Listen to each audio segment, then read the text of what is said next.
Hey everybody, and welcome back to the Always Bayern Chelsea show. Today, as I record this, is Wednesday, January 15th, and Bayern Munich just had a big-time 5-0 win over Hoffenheim. Chelsea drew Bournemouth 2-2 yesterday, but I'm sitting here in the sun in San Diego, and life is good. Unfortunately, that means this will not be a video episode, but I will get some audio from Jim, and we'll splice that in there, discussing the recent going-ons of both Bayern and Chelsea. Back next week, we'll be, hitting the regularly scheduled video episodes again. So check that out on the YouTube channel, Always Bayern Chelsea. Subscribe there because the last couple episodes we had were indeed video episodes, and those are a lot of fun. So that's what we're going to be producing going forward, barring any circumstances like the ones now. But hey, I'm not complaining. So before I give a little quick breakdown of the matches here, I wanted to just talk about some recent news because there have been some transfers and loans and rumors and things like that since we last spoke. Nothing on the Bayern contract front. Bayern has not extended any of their players who they really should be extending soon. Musiala, Kimmich, Davies, maybe even Zane, depending on who you ask. But there's been a few transfers. Nestor Irankunda went out on loan to Grasshopper Zurich over there in Switzerland, I believe.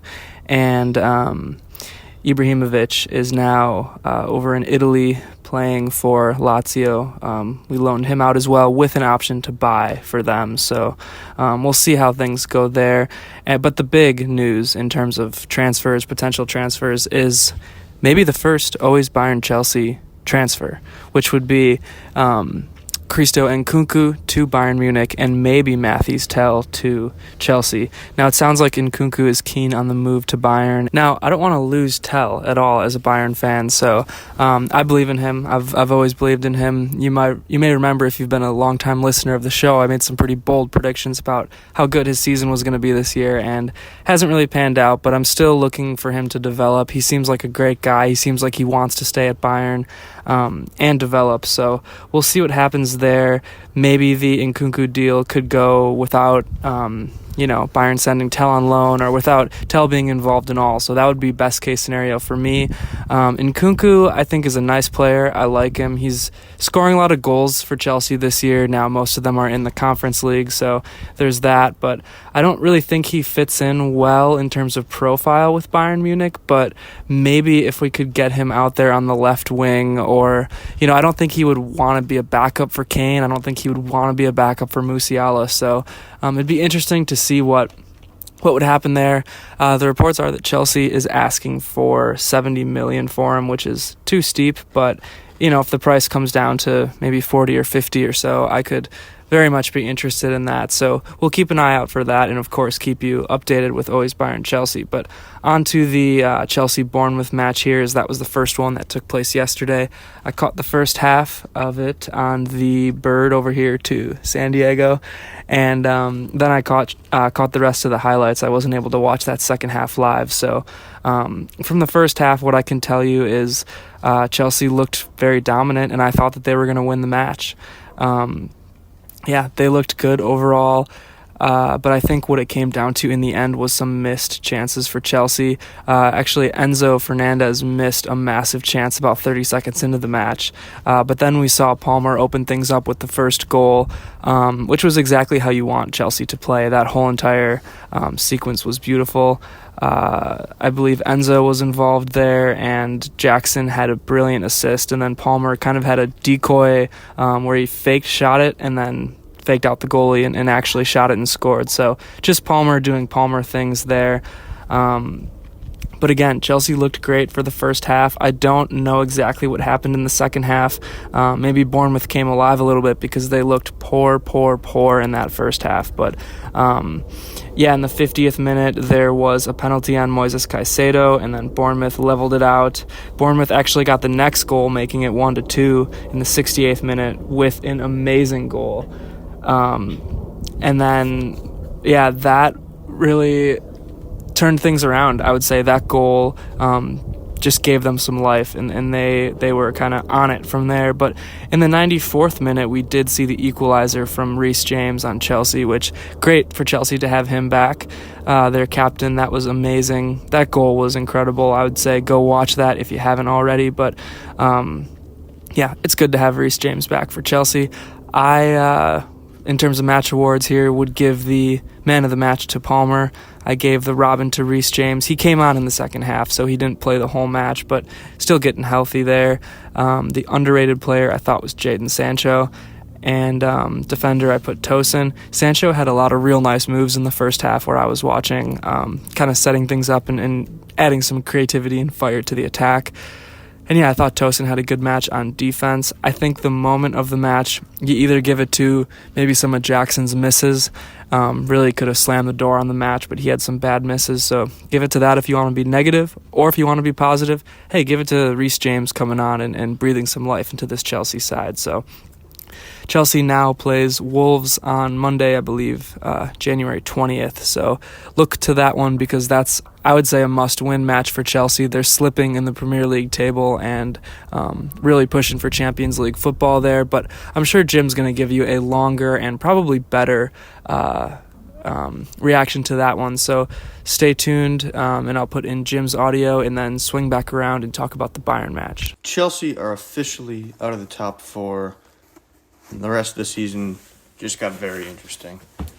We're going to see what Enzo Maresca is made of, what these Chelsea players are made of. The rest of the season is going to be very tough. Chelsea were in a position where they were quite comfortable in the top four.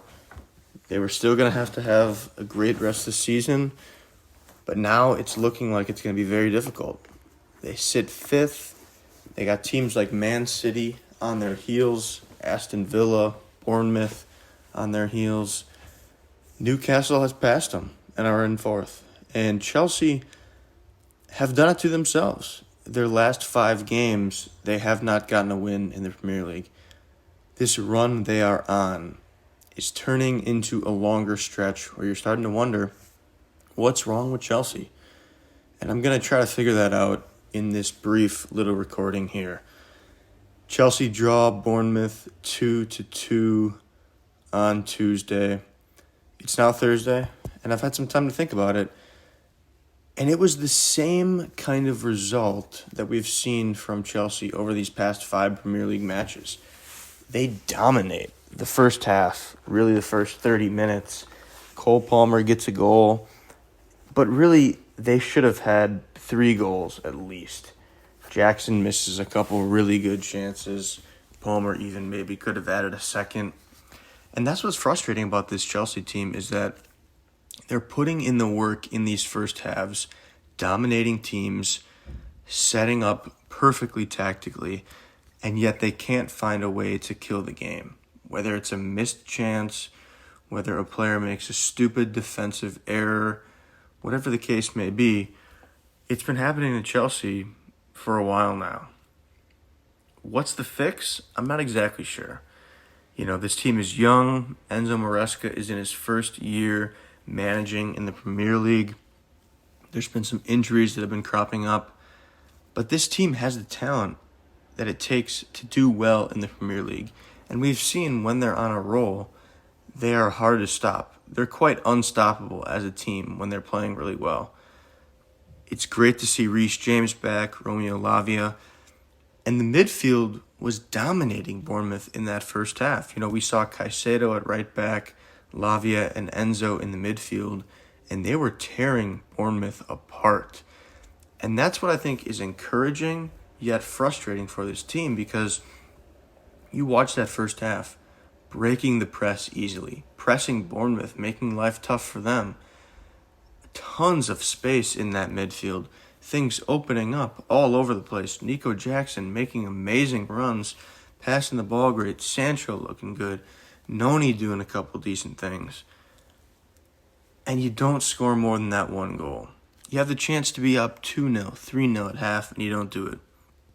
And then you come out way flat-footed, dead, low energy in the second half. I don't know what you're doing at halftime. And you give up this pen that really is caused by lapses in your defense and in your positioning. Caicedo gives it up. Bournemouth are right back in it, and your heads drop. When Maresca is mentioning that your heads are dropping, that's never a good thing. So you give up a pen, it's 1-1. Bournemouth get a second on a brilliant goal. And I'm not going to say much about that goal because it's a great goal, not a ton you can do to stop it.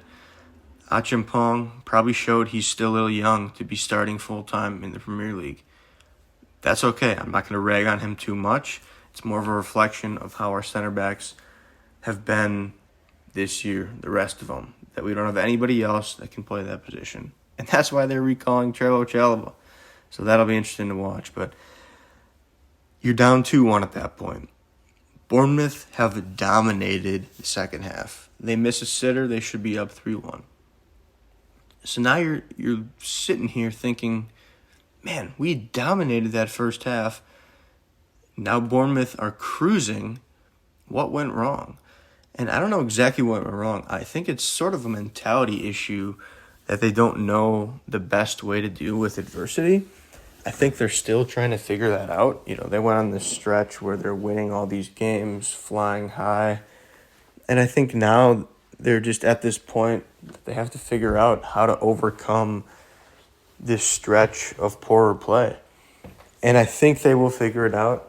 I'm confident in Maresca. I'm confident in the players we have, certainly. But you need a spark. You need something that will change the way you've been doing things. Is that spark a Reece James goal, potentially?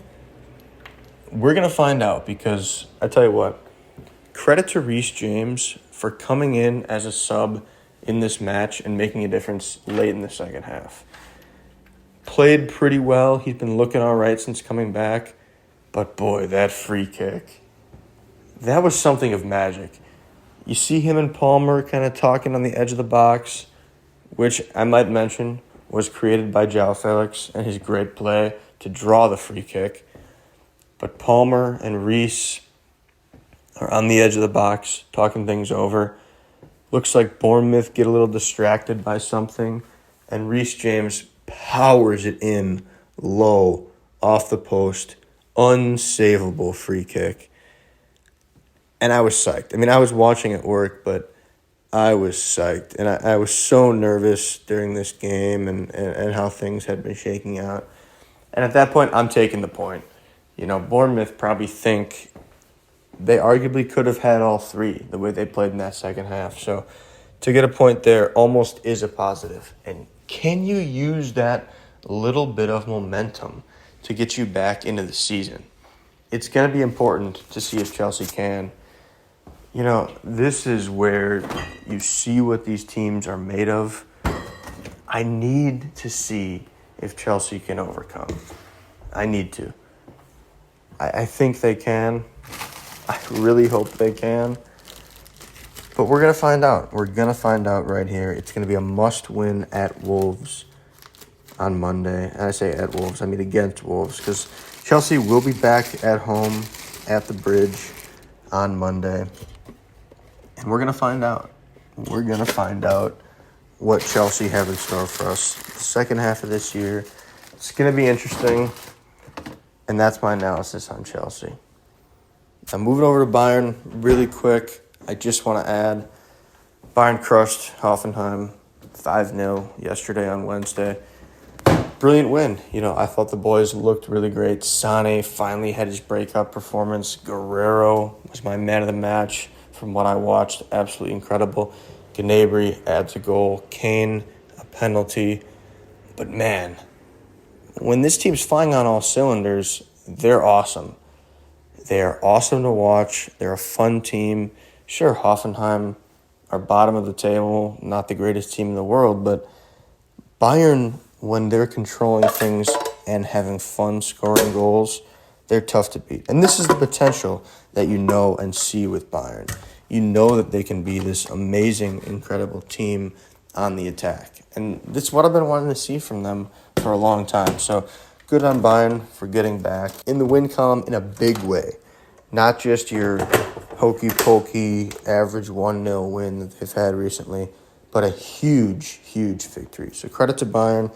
I know Danny will have some analysis on that, so awesome that they got a win, and Reece James got a goal. So a couple things that are exciting for the ABC boys. And now onto the moment I've really been just waiting to talk about because I'm fresh off of this match here. But Bayern Munich 5, Hoffenheim 0. And yeah, I think that overall this match was exactly how you want Bayern Munich to play. I think it gave them the jolt that they needed after that lackluster effort against Gladbach. But again, Bayern dominated the match on all fronts, and they converted their chances too, which was maybe the most important thing because they didn't do that against Gladbach at all. But Bayern's attack looked awesome. It looked fluid. It looked like they were playing so well together.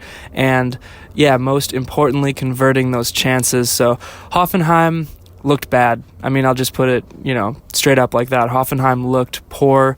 They at first started to play like how I expected them to, which was to kind of slink back in a low block, look to play long balls, look to play counters, and beat Bayern there. But I mean, that really fell apart right away when Sané scored a goal just 6 minutes into the match. So that was actually my moment of the match there, Sané scoring things, because it clearly destroyed Hoffenheim's whole idea of how to play Bayern, and they were lost from there.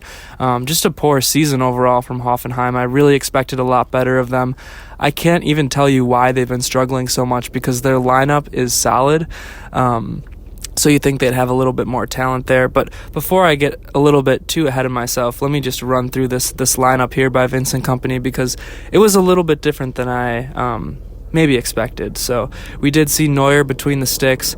Awesome match for Neuer. He didn't have to do much for most of the match, but had a couple of key saves in the end of the match. And sorry if you hear a helicopter going overhead. We're kind of stationed here near some military bases, so apologies there, but it should be passing by here soon. Alphonso Davies was the left back. The center back combination was Upa and Dyer, and then the right back was Rafa Guerreiro. All four defenders were outstanding today, really, just to put it bluntly. I'll talk about it, but Guerreiro got a goal even, and Guerreiro was huge in the offense.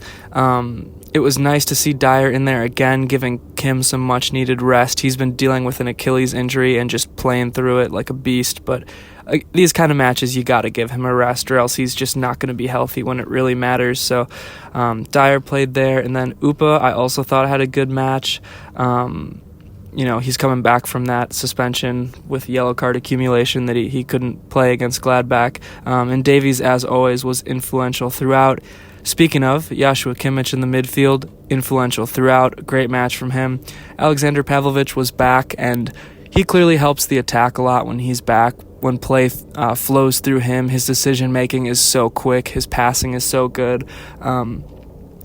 I think he's still kind of working up to getting back to where he was at the beginning of the season before he broke his collarbone, but nonetheless, this was probably a good match to play him in. I think he was rushed back from injury earlier, so nice to see him doing well again.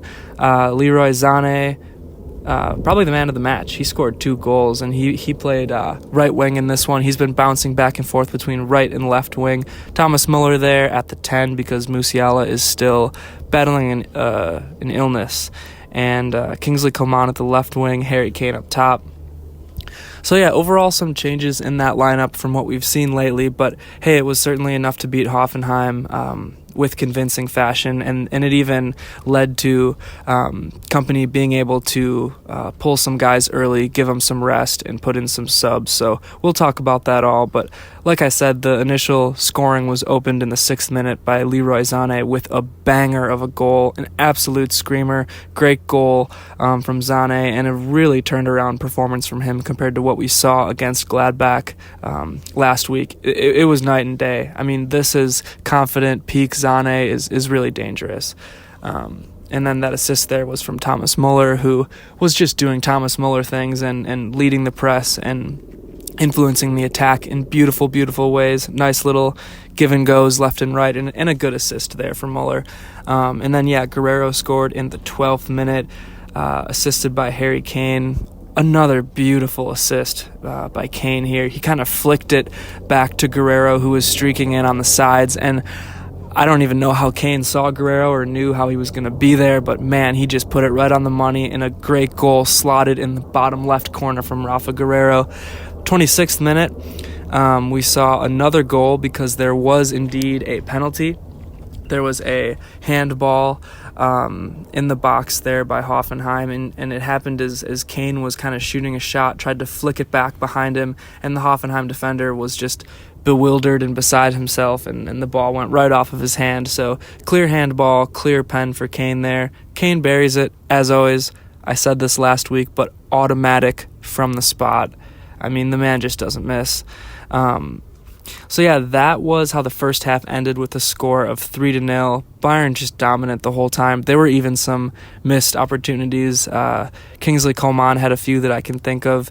Coman was just, he was doing great things in terms of getting the shots and beating the defense as he usually does, but just took a second too long to shoot, to pass, whatever.